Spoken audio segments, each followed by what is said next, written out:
I remember the doors opening, jack-o'-lanterns and animatronics waving me into a world of spooky wonder. It was only October 4th, and I was already so excited for trick-or-treating that I could barely breathe. I looked at the sign above. The generic Halloween store logo, haphazardly plastered over the once bright and wonderful sign to Heidi's Palace, a back-in-the-day hybrid clone of both Chuck E. Cheese's and Toys R Us, one that apparently didn't exist anymore. I could recall the commercial for the grand opening, a comically tall mascot in a suit with an eyeball for a head, cutting a big ribbon with a large set of golden scissors. I remembered the cartoons airing on TV, but was too young to know that it had gone bankrupt and closed, leaving a shell in a corner of the otherwise busy mall. The thought of it being painted so easily made me feel strange, but the dancing ghosts and zombies inside were quickly changing my tune. "Come on, buddy, let's go see some scary stuff." My dad patted me on the back, and together we went in. As soon as I was through the doors, a blur of movement flashed before me, and a clown screamed with outstretched arms.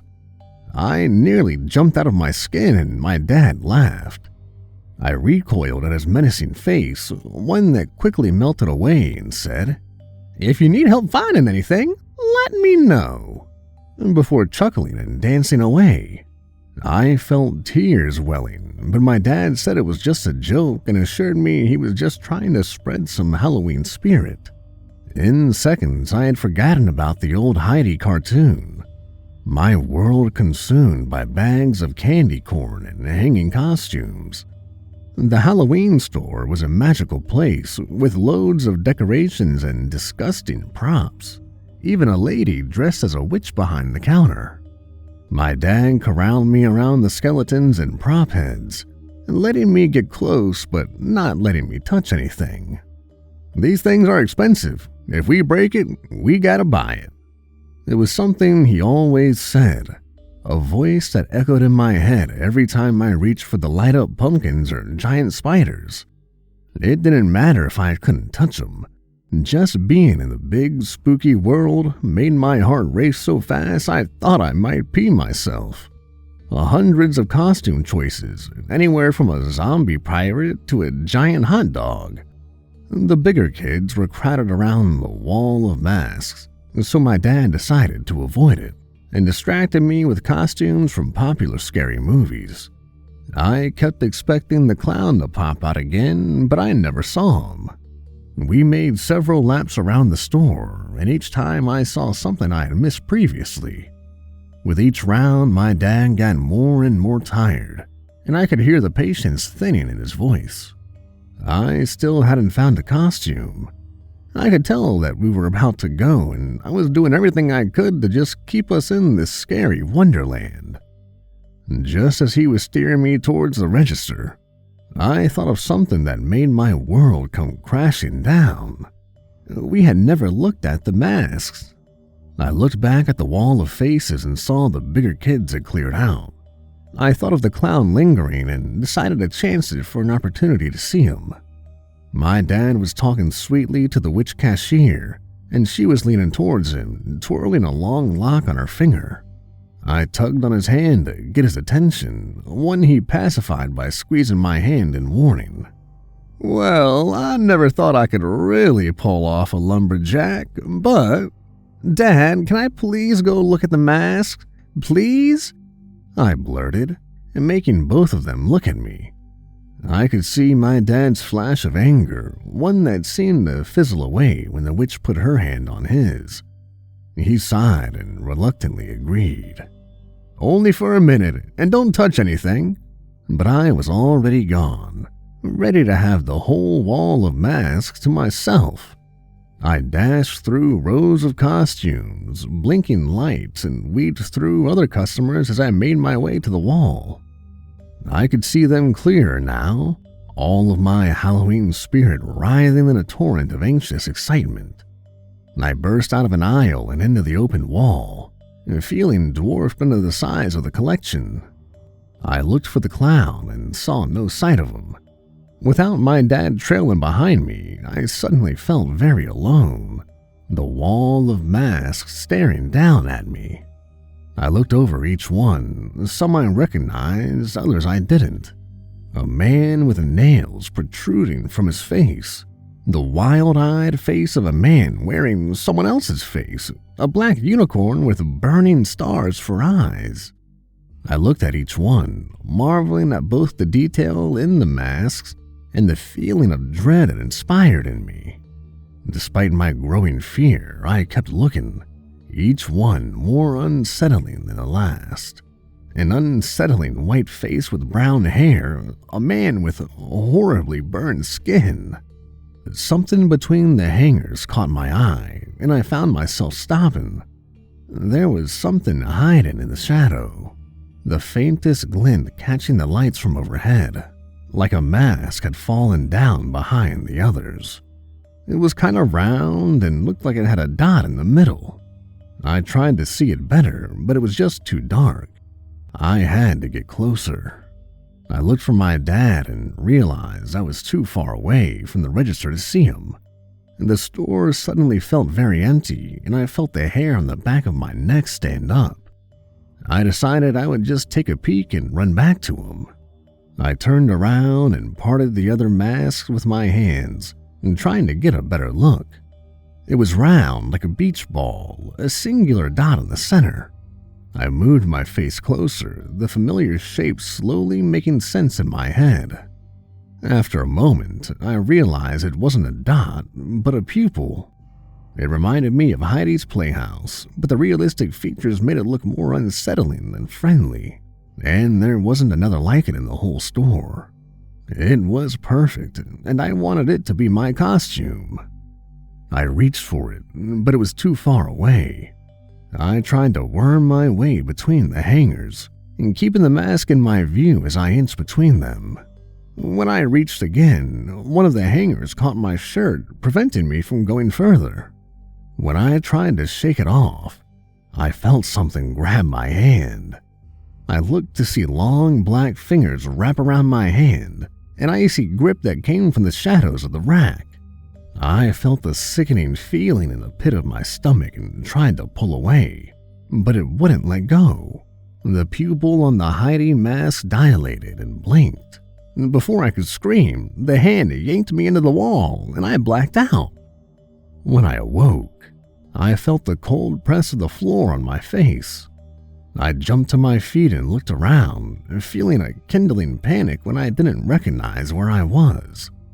I was in an aisle, black and white checkered tile reaching for as long as I could see.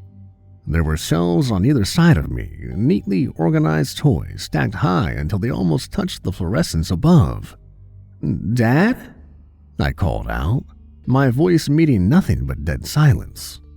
The aisle seemed to stretch forever, hundreds of toys lining the path both ways.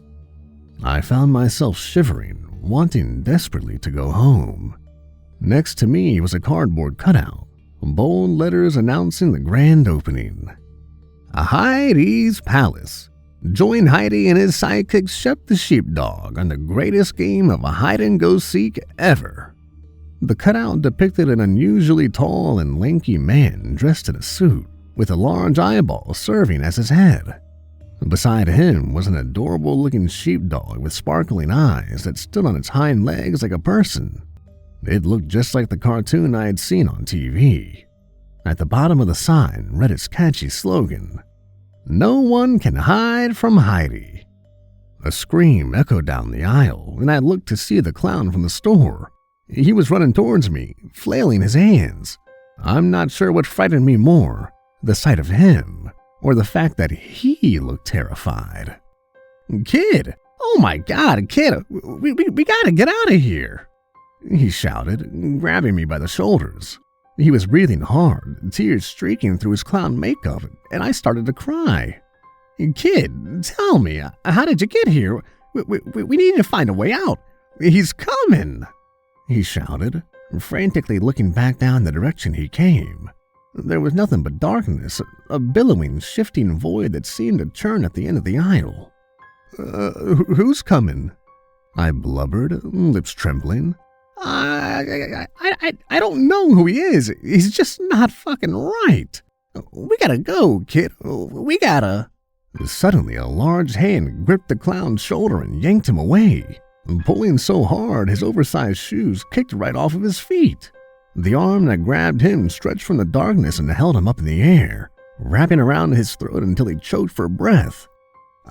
No, please. I watched in horror as the arm slammed him down, an impact so hard it rattled the boxes on the shelves. The clown coughed and clutched at his stomach, and the long arm slithered away into the darkness. "Run, kid, run," he coughed, but he wasn't looking at me. From the darkness poked a large pair of golden shears reflecting in the fluorescent light. The blades opened like a guillotine, worked by two long hands that gripped the loop fiercely. Out stepped an incredibly thin body, standing tall with a massive bloodshot spherical eyeball. I froze with fear as the scarily shaped Heidi crouched to keep his head from hitting the ceiling. He cast a shadow over the clown as he approached, who was holding his hand out in surrender. "You thought you could hide from me?" It spoke with no mouth, the massive eye narrowing in front of him. No." The blades closed, shearing the clown's arm and head from his body. The separated pieces flailed and sprayed, but Heidi was already opening the shears again to give it another go. He closed them again and again, flinging a spatter of minced guts and bloody spray as he kept snapping the giant scissors. As red speckles peppered his giant eye, Heidi looked at me and stopped, snapping the shears at the air. I turned and ran, heading in the opposite direction as a piercing shriek emitted from the eyeball. The limbs skittered like a spider, closing the distance in seconds as I screamed. I woke in my father's arms, crying hysterically. We were sitting on the floor, and he was rocking me back and forth as a crowd gathered around us. I was back in the Halloween store. The checkered tile beneath me was once again old, scuffed carpet. Heidi was nowhere to be found. My dad asked me what happened, saying he found me on the floor crying by the masks. I told him everything, Heidi with the scissors and the clown in the long, store-like hallway. The girl witch cashier suggested maybe I had gotten lost in the back and found some of the old store cutouts. She said Harv, the clown, was supposed to be grabbing more items to restock, and that she would go get him to apologize. She returned moments later confused, saying he was nowhere to be found. Underneath the wall of masks, a red stain was growing in the carpet.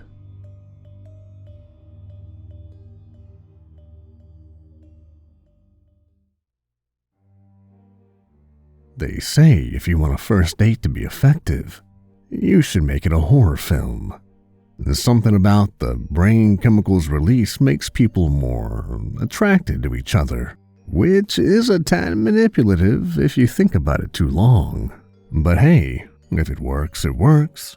This is far from the first date, but it just might be the last if I don't do absolutely everything that I can. If a horror film can get a girl attached, this might just make us fused at the waist. Getting tickets was surprisingly easy. It moves around the country fairly often, and whenever it arrives, everyone flocks to get a load of the latest horror experience. But Lisa was friends with the guy running the venue, so it worked itself out. No one scorns a bit of polite corruption when it benefits them. Still, I paid for the tickets, $25 each, and from what I've heard, that makes it vastly underpriced. "Thomas Davis," calls a tightly suited woman at the waiting room desk as a worker leads a middle-aged man into the back room. For a horror attraction, the waiting room is surprisingly peaceful. A lot of places try to spook you early with actors and tacky decorations draped everywhere. That was certainly what I expected when I walked in, but it seems they preferred to keep it professional, at least on this end. You see, the frights aren't really for us. They split every pair in two, with one becoming a part of the attraction as to give their partner a personalized scare. Horror with a human touch. That's their slogan. Jack Amos, the secretary says, another boy going to the back room. Still a few more to go before me. Like clockwork, as one person leaves, another enters the waiting room. This time a graying older man who chooses to sit next to me, despite the few empty seats. You can tell with some people when they're gonna speak. They sort of look at you to make sure you won't bite, I suppose, and their mouths rest open as if warming up the machinery. Who do you have on the other side? I ask, preempting the man. My grandson. It's a treat for his birthday, he says, a cheerful smile stretching out the lines of his face and pulling his white stubble tight. Birthday, huh? How old is he? 15. 15. A tad young, but looking around the waiting room, I see a little girl excitedly waiting beside her mother. Like I said, this side isn't for the scare, so they allow it. At the other entrance, it's purely 18 and up. He's always been a bit of a horror buff, the old man says, trying to keep up the conversation, but my attention is still on that child. It's allowed, but I can't say I understand it. What kind of parent brings their child to this sort of thing? I don't consider myself much of a moral busybody, but that still doesn't sit right with me. Cute little girl, too, long blonde hair with a pink bow. I wager she'll come out of the room sobbing before long. Though then again, despite people periodically going in, I've never seen someone leave. They must go through the back entrance, I suppose. Do you think they let us choose the theme? I ask, pitying him. I've always hated people who are mean to old people, and he's clearly lonely, but actually having to be the one to keep someone else entertained was never my thing. Not sure, but if they do, I'm going to ask for something based on the Saw films. I don't exactly get the appeal, but my grandson adores them. I never quite got gore films either. It's just a cheap way of getting a scare. Not even a scare, it's just disgusting. I'll probably ask for the Human Centipede. My girlfriend can't get enough of those awful films.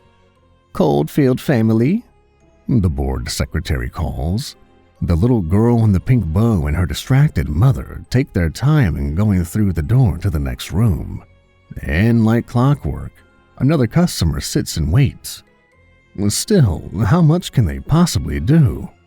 They let people in every few minutes. They can't spend much time on each customer. The old man tilts his head. I reckon they have multiple rooms, one for each group. There's probably a fair few members in the back room. True, I didn't think of that. Plus, I doubt they'd get such rave reviews if they half-assed it. I always love hearing old people swear. It simultaneously feels wrong, like hearing Father Christmas swear, but also it feels like after how long they've lived, they've damn well earned the right. And the old man was correct about the reviews. You never hear anything bad about it. If the rush for tickets wasn't evidence enough, you just needed to look at their online review pages. Come to think of it, I don't think I've seen a review lower than 5 stars. Michael McCormick, the secretary calls. My turn, I say to the old man, a little uneasy about leaving him alone. He's clearly lonely, and by how late he was coming in, He's gonna be waiting a long while. But I can't keep Lisa or the staff waiting, now can I? A smiley staff member in an orange shirt meets me at the door and leads me through. As he opens it, I get my first glimpse into the next room. Just a hallway, brightly lit with white walls, the corner turning off past my line of sight. He gestures for me to go through in the front, and I do so, even though I have no clue where I'm supposed to go if the path splits off. He stops me as the hallway widens into the first room, which is essentially a smaller version of the waiting room without any chairs. At the desk sits an even more bored-looking secretary in an even tighter suit. "Just the usual, Vivian," the staff member says, plastic smile still on his face. "Are any of the consultants free? Mr. Ramirez isn't seeing anyone at the moment. That's room 4. "Thank you," he says, and he leads me to the next door. This one is more in line with the horror aesthetic than the last. A thick metal door with one of those twisty handles you see on a submarine. As I step through, the door closes behind me and I notice there is no handle. I guess I was right about leaving through the other side. "Room 4, like she said," the staff member says, leaving me to continue my walk without him. The lights are bright, a bit too bright, like the fluorescents in a nightclub bathroom. On the walls are these foam boards with alternate lines of ridges, soundproofing like you see in a YouTuber's background. Very professional. Don't want the noise from the fright rooms distracting the people waiting.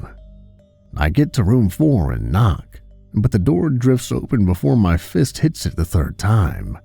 Not metal, a wooden door like a waiting room. This time in cold, clinical white. Inside is a tall Hispanic man with black hair splotched with gray. He calls me in and points me to a wooden chair. This whole thing feels like a doctor's appointment. "What are you going to prescribe to me, Doc?" "Right, so first of all, I'm going to need you to sign this." He hands me a thick pile of papers stapled together. "What's this?" Boring legal stuff. Don't worry about it. I just need you to sign your name here," he says in an upward tone, pointing to a line. "And then I need you to make a verbal declaration of understanding. I will read a sentence, and you can say, 'I agree.' And we get into the consultation. Or you can not say that, and this whole thing ends. Though I will remind you that this experience is non-refundable." I nod. I'm not the type to get cold feet, especially when I'm footing the bill. I, Michael McCormick, understand and agree to the term that once I go through the door at the end of the hall, I am bound to follow the rules of and to complete the experience. In other words, once you go through that door, there is no going back. I agree. Very good. He drums his hands on the contract before putting it onto his desk. Now, I'm to be your fright consultant, a funny little title, I know. Basically, my job is to help you create the perfect horror experience for... He checks his notes. Miss Lisa Monroe. Do you have any initial ideas for what you want to do? Most clients come in basing it on a movie, video game, or book their partner likes. I was figuring Human Centipede, but I'm guessing you don't really have the time or resources to do much with something so ambitious. Well, that streamlines things. And don't you worry, we're more than capable of providing for all our clients' needs. Let me just send an email and you're ready to go to the fright room to prep your personalized experience. After a few beeps and the clatter of a mechanical keyboard, Mr. Ramirez leads me down the hallway past rows of advisory rooms. If I had to estimate, I'd say there were 10 in total. We get to the end of the hall where we meet another submarine-like door. Room 4, once again, they will be prepared for you. The door slams behind me, once again with no handle to open. A point of no return it is then, exactly like the contract says. And turning around, I see I'm in another corridor. Once again, 10 rooms, with a door at the end. But the lights are all dimmer here, and they flicker. I'm in the customer side, the back entrance. Time to set up my personalized horror experience. Time to scare Lisa. She is gonna love it. Room 4. I search the door numbers until I find it. Even the fonts are creepier now in twisted Roman numerals like scratch marks. The door opens with a click as I twist the cold metal knob. Inside is standing 3 people in orange uniform shirts, wide plastic grins on their faces. Just through the next door. One of the 3, a woman says, gesturing to another door from the current room. You people like your doors, I've noticed. Just through the next door, she repeats. Behind that door, the lights are brighter, and a balding man in a suit sits next to what looks like a dentist chair without that blinding light. Welcome, Mr. McCormick. Please take a seat. I half expect him to adjust it, but the chair is just the right size as it is. This is the setup room. The room you were just in was the fright zone, what the experiencer sees. We just need to get you prepared first. Right. I suppose you've got a costume or something? Face paint? Oh, something a little more high budget than that. We spare no expense in making an immersive experience for our clients. He pulls a small mic from his desk and murmurs into it. A staff member enters, locking the door behind her, still beaming ear to ear. In her hand, she has a chart, which she passes to the head technician. Now, the process is fairly simple, as these things go. It looks impressive, really, but all it is a few stitches on either end. Stitches? That's a bit severe, isn't it? You did opt for human centipede, sir. My heart sinks. Oh, good one, but really, tell me about the costume. The balding man doesn't laugh, and the staff member doesn't stop smiling. This isn't a joking matter, sir. Please, just relax. It will only take a few moments. What? Come on, I'm not stupid. You can't do that. It was tricky, yeah, having to recruit people on such short notice. But don't you worry, sir. It was well within our means, and no burden at all when it comes to customer satisfaction. My hands sweat into the handrests. I notice the keys on the staff member's side. But, won't it hurt? Well, we'll anesthetize you for the initial procedure, but there may be some discomfort afterwards. You're insane. You signed the contract. It was all there in black and white. You agreed to it. But I didn't read. That's your fault, not ours. The technician interrupts.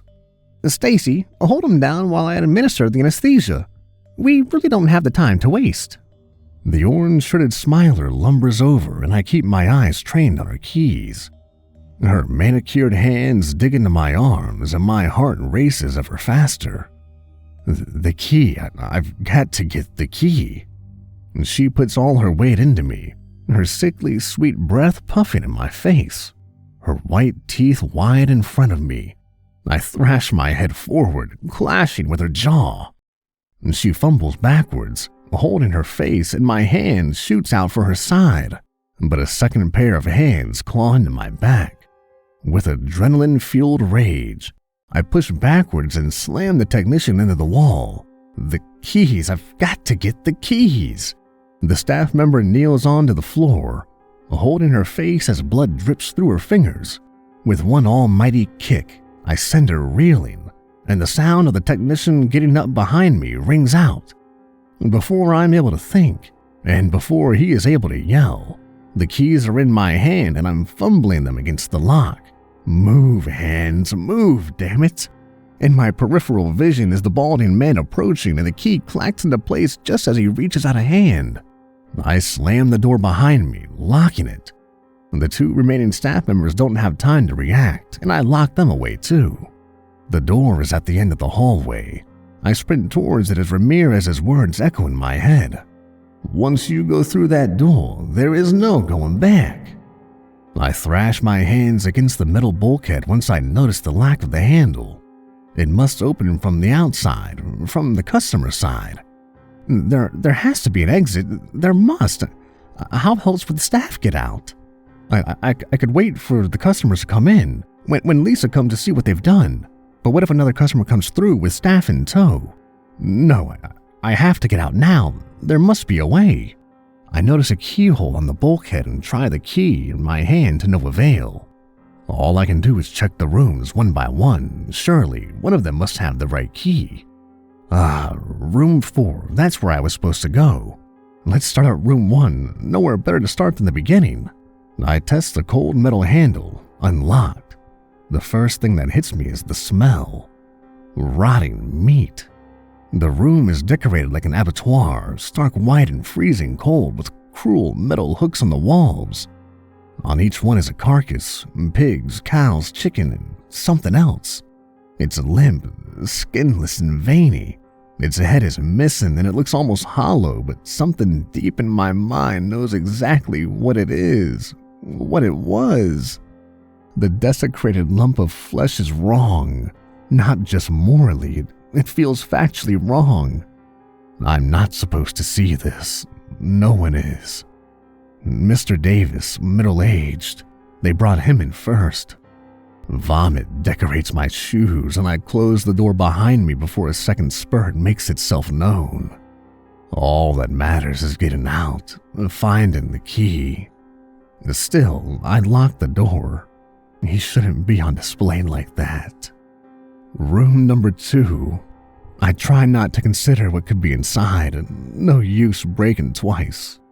The door creaks open, and this time the sound strikes me first.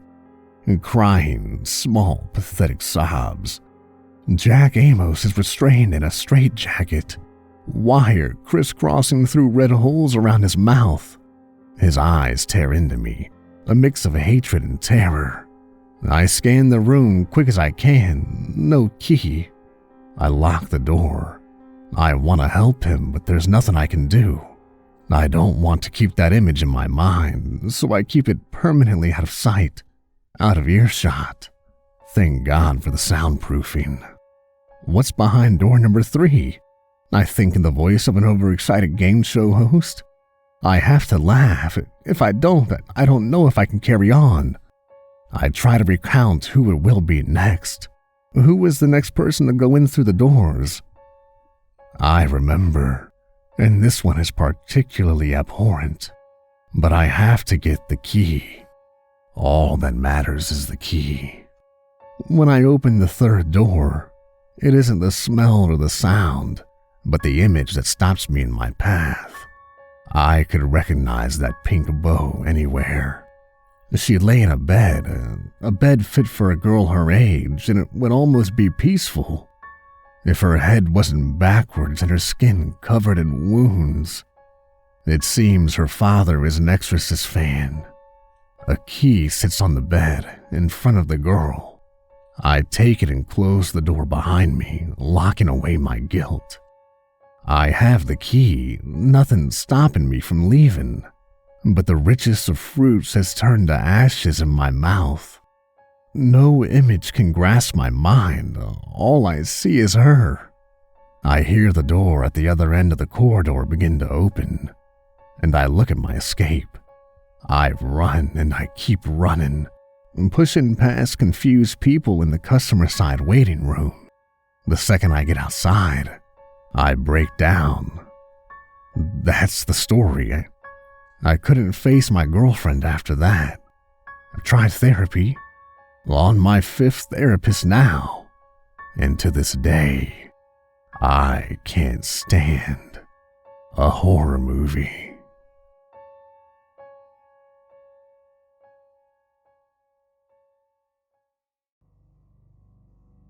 I love Halloween. I look forward to it every year with great enthusiasm and excitement. The weather turns crisp. The leaves start to change, and the holiday buzz begins to vibrate once more. It's a catalyst, a kickstarter for the final stretch of another year.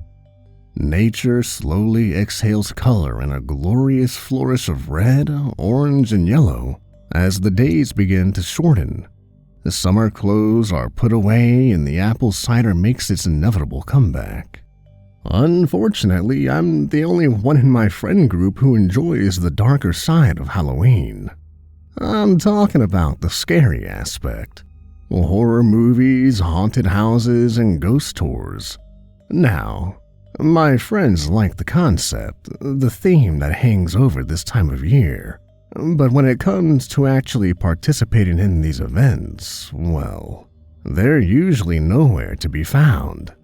Each year, I tolerate their cowardice and typically end up joining the group in whatever activity they decide upon. But this year I wanted more.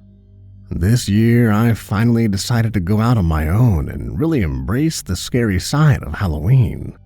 I pleaded and begged a couple of my friends to join me in this endeavor, but they backed out apologetically, claiming they weren't interested. And so I set out alone. I scoured the internet and local paper, searching for something that would satiate my horror hunger pains. I didn't want some dumbed-down haunted house filled with giggling, screaming kids. I also didn't want anything that was too crowded. After not turning up anything, I saw an advertisement for something called Corn Maze 43. There was very little information about it, and when I checked the address, I saw that it was in a very rural part of the state. It promised scares unlike anything ever seen before. With such confident boasting, I decided to give it a try. I checked the calendar and decided I was going to go on Halloween night. If it bored me, I could always join my friends somewhere and engage in whatever lame activity they were doing. I didn't particularly care that I was going alone, but some company to share the experience with would have been nice. In any case, once Halloween night rolled around, I was tingling with excitement. That night, around 8, I hopped in my car and headed for the attraction. The countryside blurred past the windows, illuminated by a full moon. I rolled the windows down and let the cool air in. After about an hour, I checked my GPS again and saw that I was getting close. The road continued to twist and wind through uninhabited country, a silent expanse of grassland, rolling hills, and peaceful serenity. As I got closer, now only half a mile away, I wondered if I was going the right way. I didn't see any signs of life, nor any signs of the corn maze. Just as I was about to give up, utterly disappointed, I saw a single wooden post hammered into the earth along the roadside. Written vertically along it in black paint were the words Corn Maze 43, with an arrow pointing down a dirt road I had almost missed. Rejuvenated, I turned the wheel and began to bump down the narrow road. Gravel crunched beneath the tires and I left a trail of dust in my wake. I scanned my surroundings and realized that I was entering a massive cornfield. The stalks rose high around me and the road continued to snake erratically through the rows of still farmland. I rounded a bend and hit the brakes, a heart leaping into my throat. My headlights illuminated the end of the road directly in front of me. A wall of corn boxed my car in on all sides, and I saw that I was not the only visitor tonight. Another car was parked in front of me, unmoving and dark. Where was everybody, though? I at least expected some kind of attraction center or booth, but there was none in sight. I turned off my car and got out, slightly confused. My boots crunched over the gravel as I wandered over to the car parked in front of mine. I glanced inside and saw that it was empty. I scratched my head and gnawed at my lip. I scanned the walls of corn around me and something caught my attention. It was a divide. a narrow rectangle of darkness that led into the field. Impaled in the earth next to this entrance was another wooden post that read, Maze 43. If another car hadn't been there, I would have gone home. This seemed like an old attraction, some relic of a previous year, but since I knew I wasn't alone, I decided to check it out. If I entered the maze and realized my assumptions were correct, then I would just leave. I went back to my car and retrieved a flashlight. And clicking it on, I swung the beam back to the entrance and almost suffered a heart attack. Standing directly in front of me was a person clothed in a red cloak. A hood was pulled low over their face, and jutting from the oval of darkness was a long, black beak. I placed a hand over my chest and slowed my racing heart. A mask. It was a man wearing a mask. The attraction manager. It had to be. Hello? I said, raising my hand to him. The man didn't move. I saw your ad, I continued, staring at the odd masked man. Is this the right place for the haunted corn maze? After a moment, the masked man stepped to the side and pointed a red-gloved hand at the entrance. His robes fluttered in the wind and he remained silent. I saw dark plastic eyes glitter out at me from the shadow of his hood. A crow mask. Do I need to pay anything? The man just pointed down the long, open throat of corn. Okay, I'm going in, I said as I made my way towards it. I kept the light off of him, but as I passed the man, I couldn't help but look at his face. The long beak and beady plastic eyes stared back. With the man behind me, I entered the maze. The walls of corn rose over my head and shifted in the wind. It sounded like dozens of people were sprinting past me and mere feet away unseen. I felt the first pangs of excited fear, but knew it only stemmed from the total isolation I was encased in. I continued my trek, twisting and winding through the maze, and passing intersections and bends, and turning abrupt corners and choosing new pathways. As I walked, I kept expecting something to jump out and scare me, but nothing did. In fact, I hadn't stumbled across anything remotely frightening. After about 30 minutes, I was ready to leave. Frustrated, I turned around, determined to piece together from memory the path back to my car. As I turned, I noticed something just off the beaten path inside the cornfield. I squinted and shone my light on it. It was a double-door vault, much like a weathered bulkhead. Painted across the rusted doors were the words, Corn Maze 44. Intrigued, I left the path and pushed through the corn towards it. What was this all about? Was this part of the attraction? It had to be, but why was it so hidden? It didn't make much sense, but I was so desperate to discover something exciting, I decided to inspect it. I tried the handle and found it opened easily. I shone the light down into the gaping mouth of darkness before me.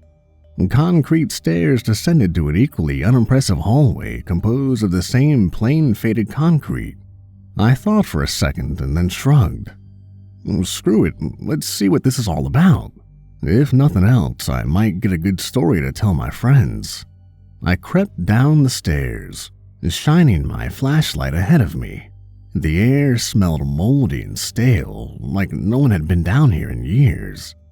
I reached the bottom of the stairs and my light was swallowed up by the long expanse of the hallway. I started to walk. My boots echoed off the walls and everything was suddenly very quiet. I kept walking. There were no branching passageways or alternate routes, just the continuous tongue of barren concrete stretching out before me. After 10 minutes of walking, I was starting to think this was a waste of time. Seconds before turning back, a repeating instinct tonight, my light caught another door. It was at the top of another small flight of stairs leading back to the surface. Curious, I ascended. I placed my hand on the cold iron and pushed. With a great, creaking groan, the door opened.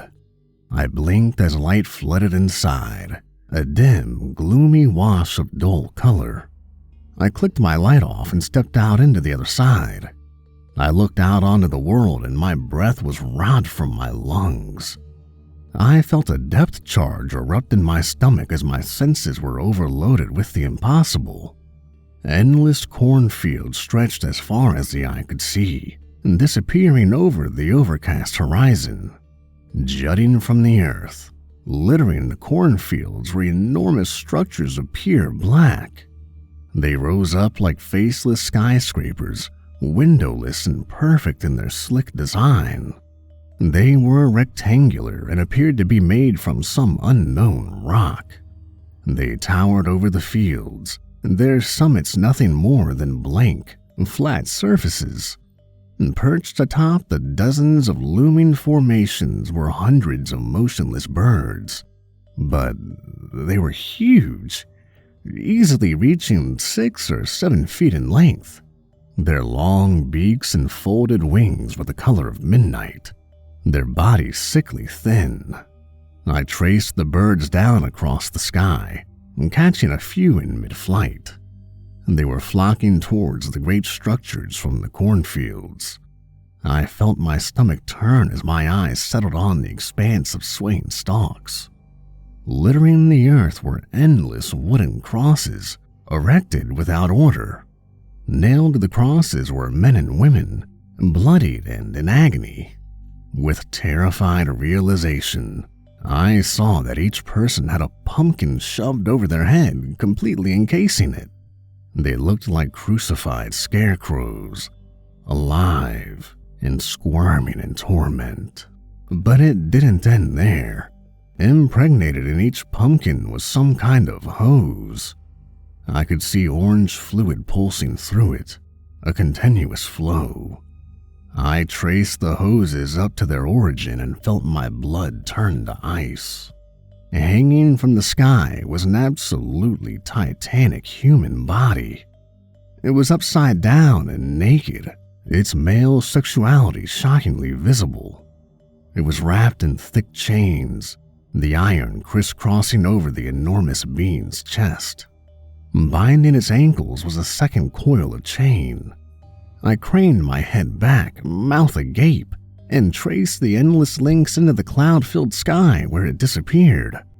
Whatever this nightmare hung from, I couldn't see it, the overcast heavens obscuring the source. The hanging giant was unmoving, its colossal body a living statue of human flesh. I ran my eyes along the length of his upside-down body and felt my knees tremble as I gazed upon its head. It was a pumpkin, a fat, orange thing that wedged itself atop the man's shoulders. Protruding from the ridged exterior were countless hoses, snaking, swaying, descending from the thing in the sky.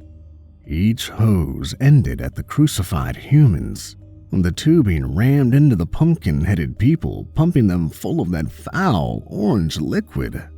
I saw all of this in an instant, a freight train of horrified amazement that slammed into my eyes with the full force of a locomotive. I stepped back, swinging my gaze from the upside-down giant in the sky to the crucified humans in the field, and then over toward the towering black constructs that held the massive birds. All sense of reason and logic was eradicated in an instant, a sledgehammer obliterating the fragile glass orb that had once been my mind.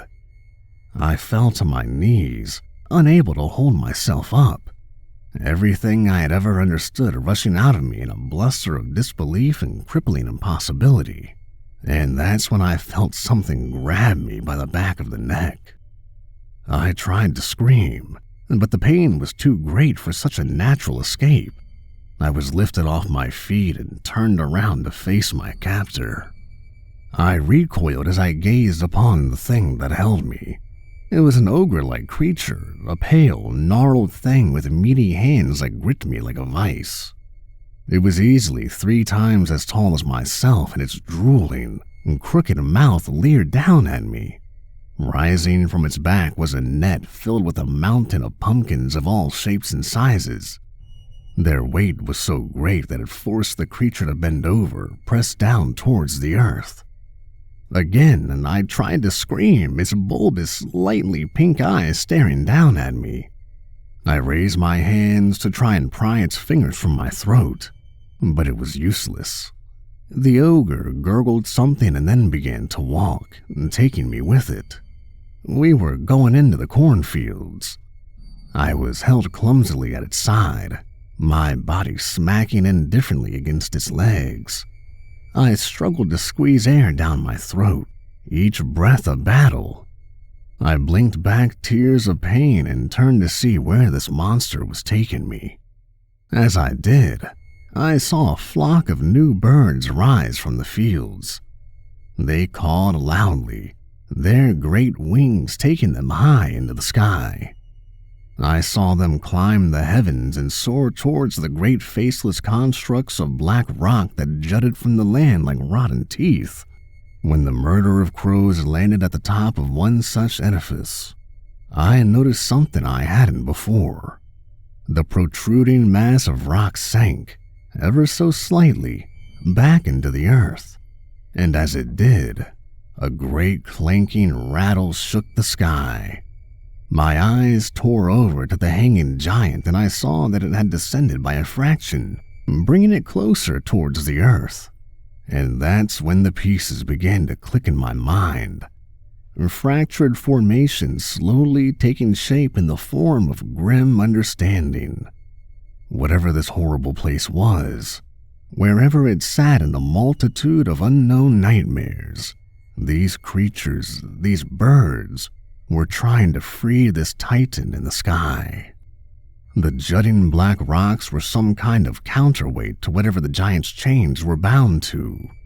With each new flock of massive birds, the structure sank, bringing the chained monster in the sky closer to the earth.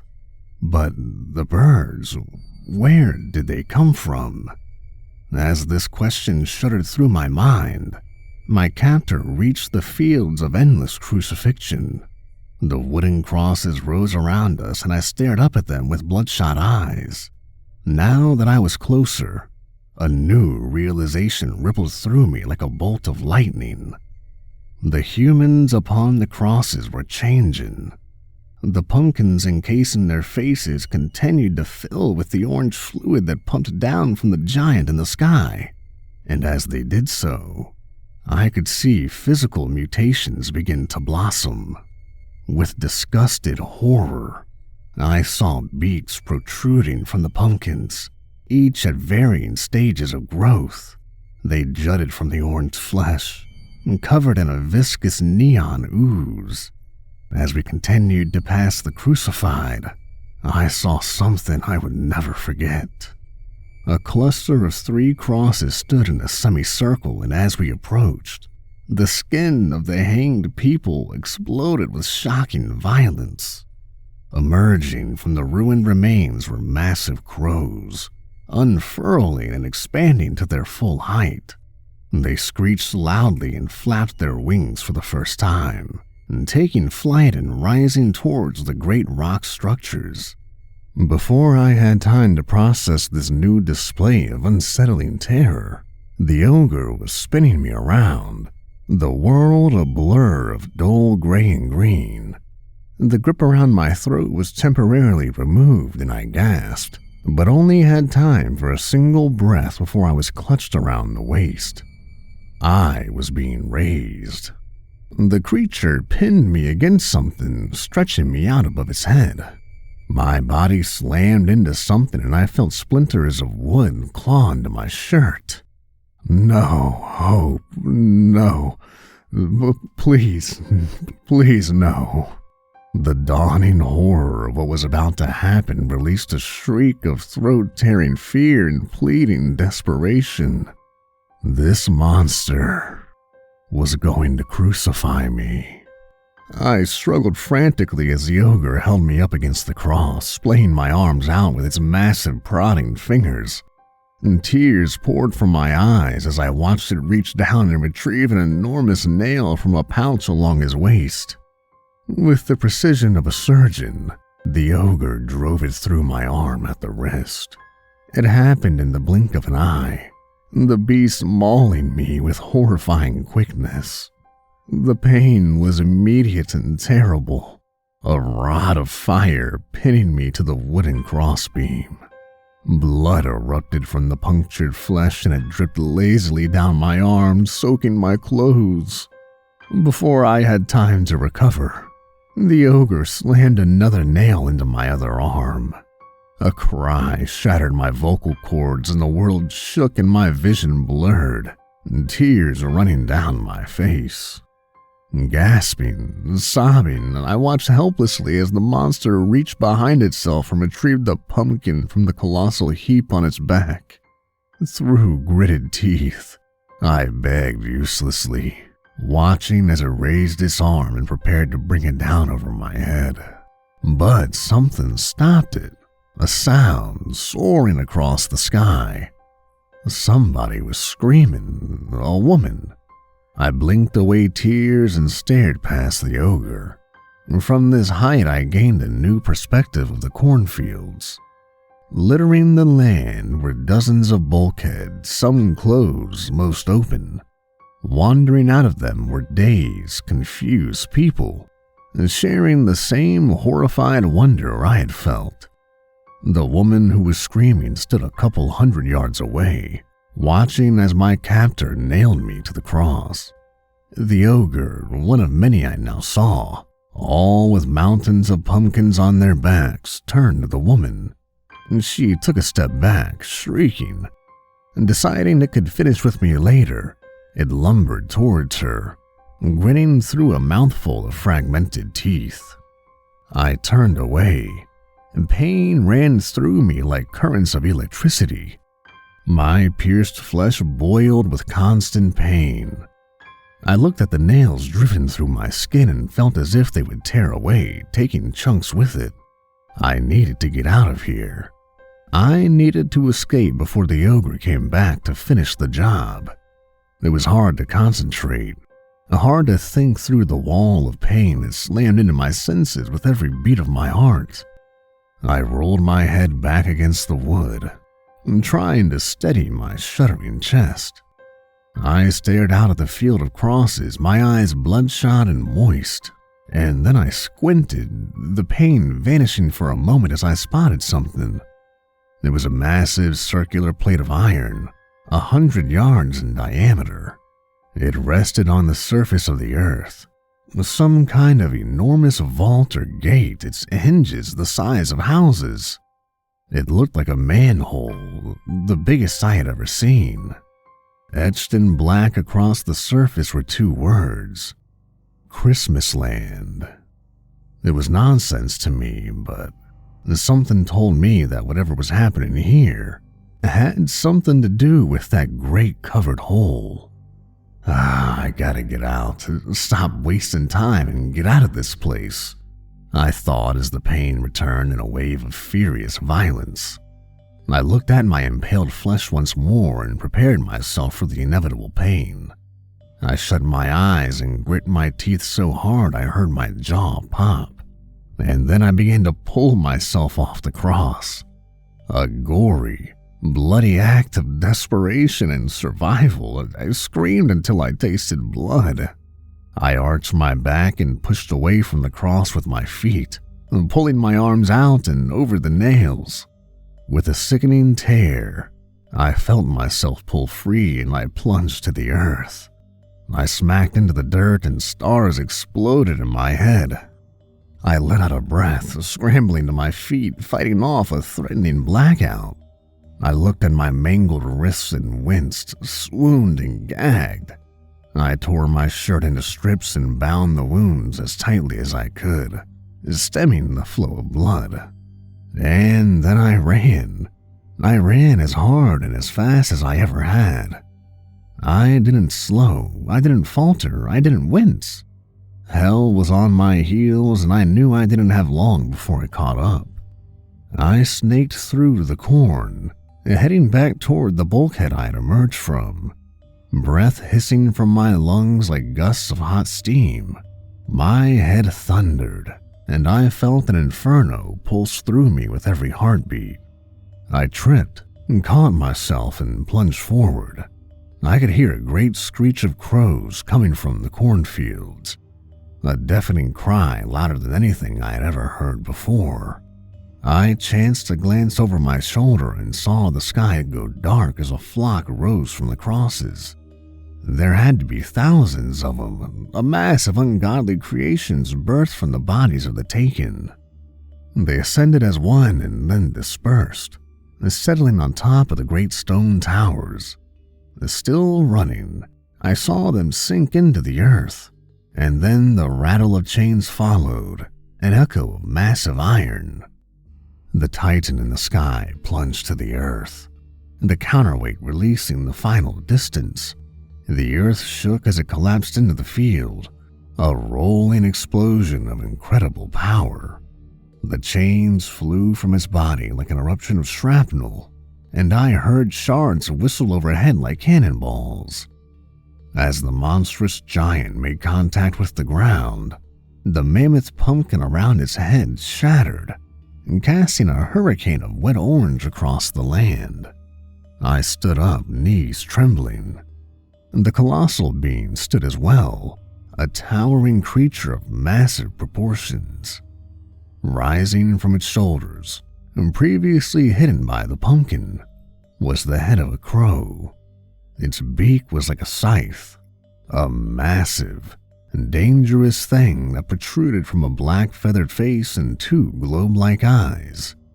In elation, it raised its head to the heavens and screamed, a piercing, skull-splitting cry. The birds on the great stone structures echoed their god's call and took flight, swarming down from the heights. They swirled around the thundering giant like a storm cloud, cawing and calling to their master. I tore my eyes from the terrifying spectacle and pressed on, new fear giving me the strength I needed to reach my destination. I felt the crow-headed giant lumber behind me, its legs like pillars of quaking concrete that rattled the earth. Finally, and desperately, mercifully, I found the bulkhead I had first emerged from. The door stood open, inviting me back down into the long, dark hallway. Crying tears of relief, I took one last look over my shoulder. The titan, along with its swarming congregation, was ripping open the massive hatch, the one that read, Christmas Land. With a roar of fury, it flung the iron cover away, tearing it from its hinges and flinging it away like it was weightless. The crow god stared down into the gaping hole and let out a cry of rage and anger so fierce I felt my bladder release. The great titan got down on its knees and slithered inside, roaring so loud I felt pain split my skull. The flock of birds rallied around their master and dove down into the hole after it, screaming and calling as if lost in madness. I turned away, a heart thundering, and sprinted down into the darkness of the bulkhead. My breath ripped past my lips as I bolted down the dark hallway, begging my body to stay conscious and in motion. Faintly, I spotted moonlight at the other end, dripping down from a dark sky to splash across the concrete steps. I reached them and tore up them, exploding out into the familiar night. I didn't stop. I didn't slow, didn't hesitate. My boots churned the earth and I fled back through the corn, back to my car, and away from the nightmare hell called Corn Maze 44. I didn't have time to reflect on my horrifying experience until after I had received medical attention from the hospital. I lay on a gurney, my arms stitched and bandaged. I had lost a lot of blood, But somehow I'd managed to stay conscious until I came speeding into the nearest emergency room. The terrors I had seen clung to my mind like burning claws. They gripped my memory like an unflinching horror. What had that place been? Where had it been? What world had I stumbled upon? Where had the crow god gone, and what was Christmas land? I didn't have the answers to these lingering questions and knew I never would. If I spoke to others about my experience, I wouldn't be long for madhouse. I wouldn't blame them. What I saw was impossible and held no place in this reality. The only reason I myself haven't descended into total insanity is because of the last thing I saw before reaching my car. The only thing that assured me that I hadn't been hallucinating some horrific world, something that made it real. It was the man in the plastic mask, clothed in red. Because you see, he was no longer a man. He was one of those crows. And as I punched through the last of the corn maze and stumbled towards my car, I saw him. It shed its robes and spread its wings, but it didn't take flight into the starry sky. Instead, it burrowed into the earth, down to find its master in the tunnels of reality that run unseen beneath the world.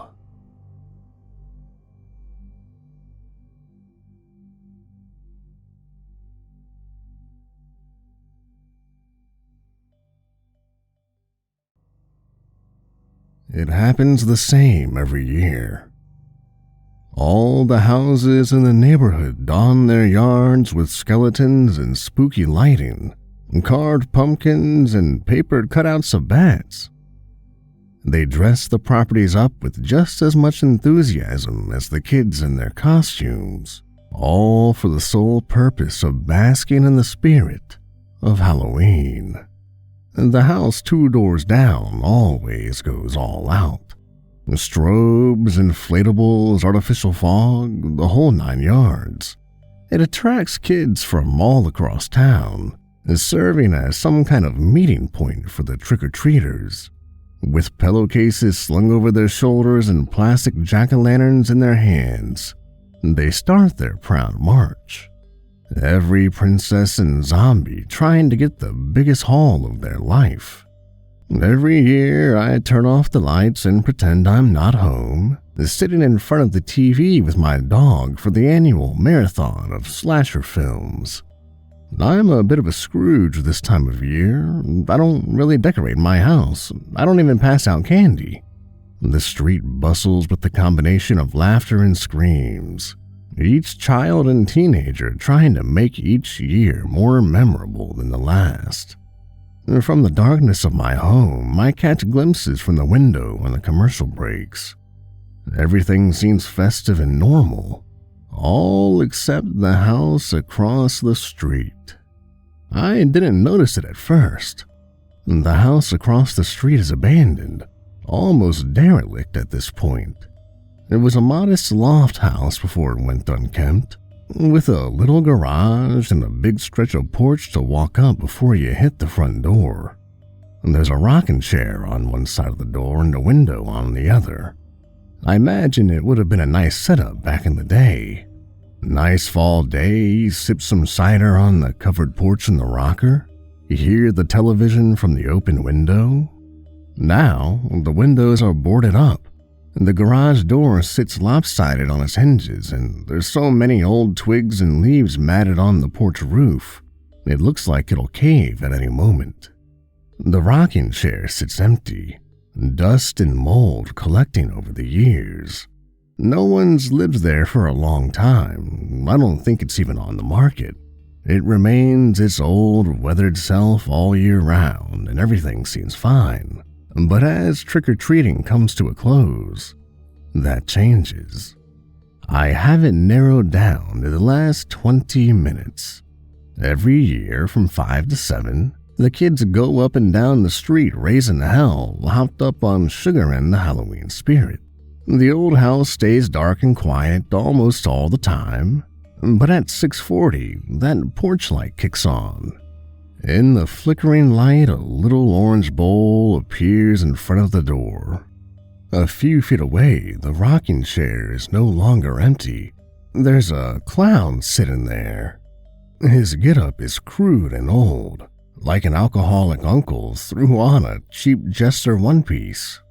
The eyes are closed, but the eyelids are painted and cartoonishly large and staring at you while it sits perfectly still.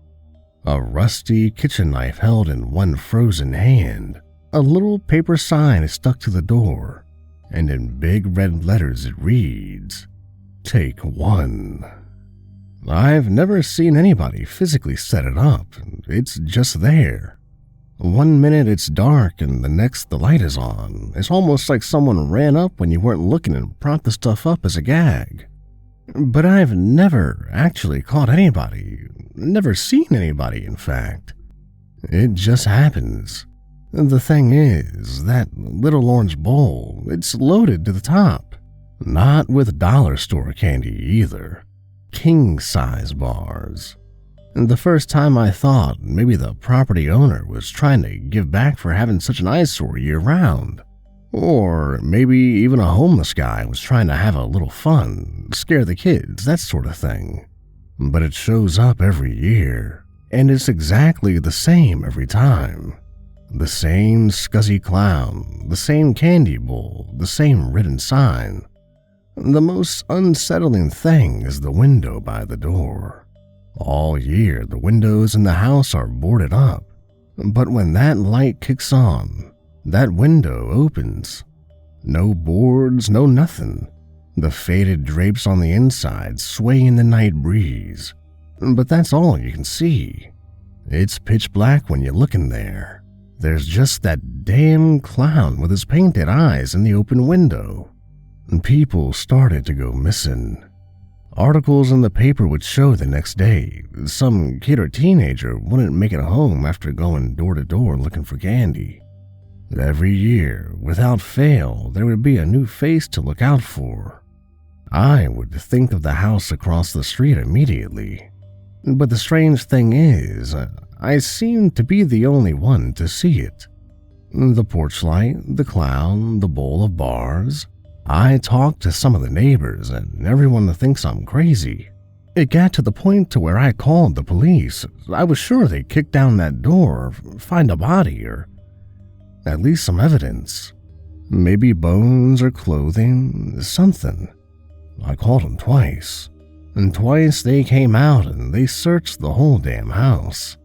They found nothing, absolutely nothing. No human remains, murder weapon, not even footprints. Like nobody has been there in ages. They tell me the next time I cry wolf, I'll get a ticket. This year, at 6:40, I watch from the window.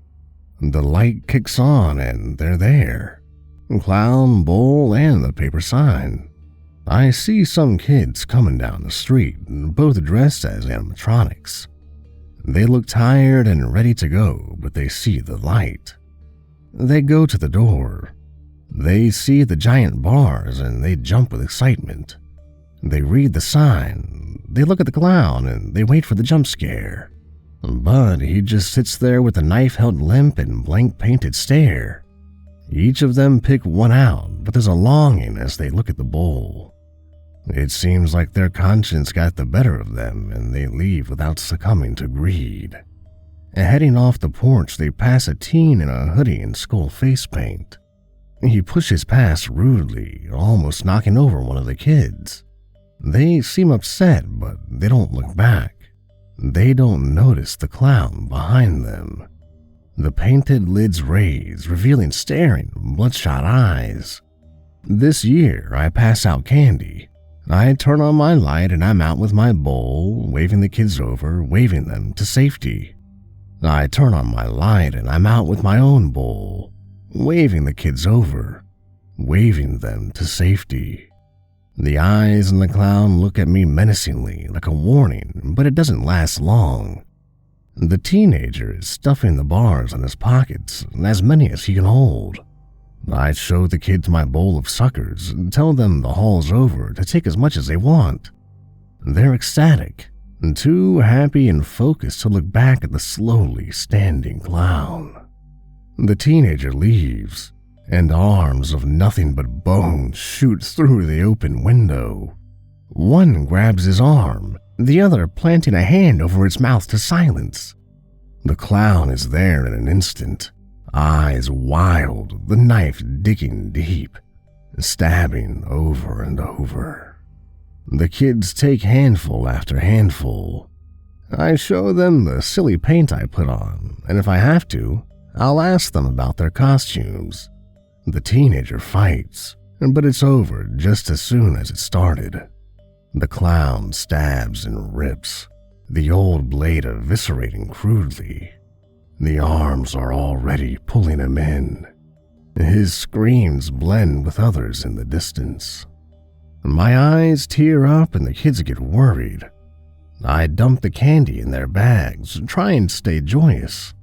My hands are shaking, but I play it off. I call my dog to the front door so they can see the silly spider costume I made him wear. The laughter drones out what they don't want to hear.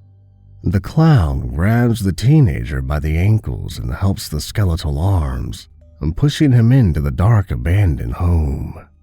He leaves the knife sticking from the torso, arterial spray staining his ratty costume.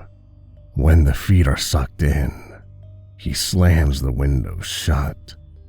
For a moment, he looks at me. His stare is cold and terrifying, but I don't look long. Across the street, the porch light shuts off and it's all gone. I still feel the eyes on me, but there's nothing there. Other homes seem to take it as their cue, and one by one, trick-or-treating comes to an end. The kids grin with their heavy bags and wave goodbye, going back the way they came. I'm left at the front door and the air is suddenly chillier. I look at the porch ahead and I almost swear I can see him still sitting there in the dark. But when a car passes, the headlights show an empty chair. I take my empty bowl and shoo my dog inside, realizing I'll have to either do this again or move. I have some time to figure it out. Happy Halloween. Until next year.